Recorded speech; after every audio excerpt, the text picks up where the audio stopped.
சிறப்பு அதிரடிப்படை திட்டத்தை முதலமைச்சர் விஜய் இன்னும் சற்று நேரத்தில் தொடக்கி வைக்க உள்ளார். பணிவான வணக்கங்கள்.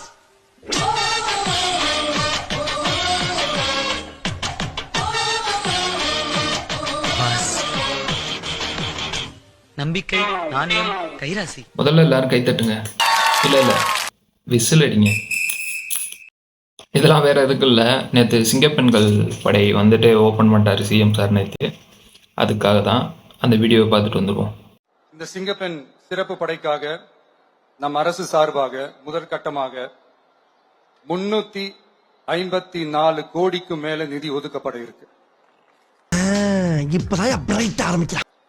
இந்த திட்டத்தோட இரண்டாவது கட்டமா இந்த படைக்காக மட்டுமே 2500 புதிய பணியிடங்கள் உருவாக்கப்பட உள்ளது.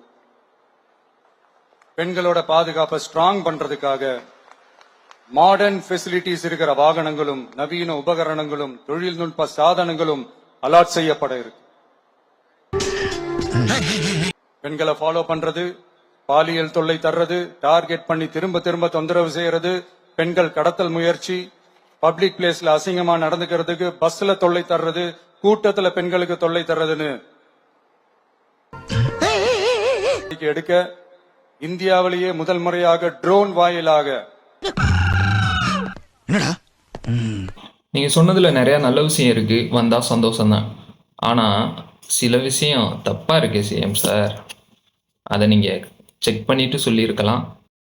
அப்புறம் சில அணில்கள் சொல்றது மாதிரி இந்தியாவிலேயே பிரத்யேக பெண்கள் படை ஒன்று இப்போ உருவாக்கலை. 2016 கேரளாவில் பிங்க் பெட்ரோல் படை உருவாயிருச்சு. 2017 பெங்களூரில் ராணி சென்னியம்மா படைகள் உருவாயிருச்சு. அதுக்கடுத்து 2017 யூபியில் கூட ஆன்டி ரோமியோ பெட்ரோலிங் படை உருவாயிருச்சு. 2018 நம்ம தமிழ்நாட்டில் அப்போ முதலமைச்சராக இருந்த செல்வி ஜெயலலிதா அவர்கள் 3,76,00,000 பெண்கள் பாதுகாப்பு படை உருவாக்கியிருக்காங்க.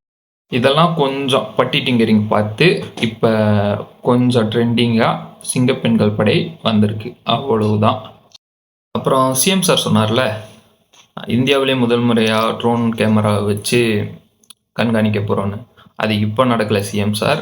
இதுக்கு முன்னாடியே டிஎம்கே ஆட்சியில் 2023 ஜூன் மாதத்தில் 3.6 கோடி செலவில் 9 ட்ரோன் கேமரா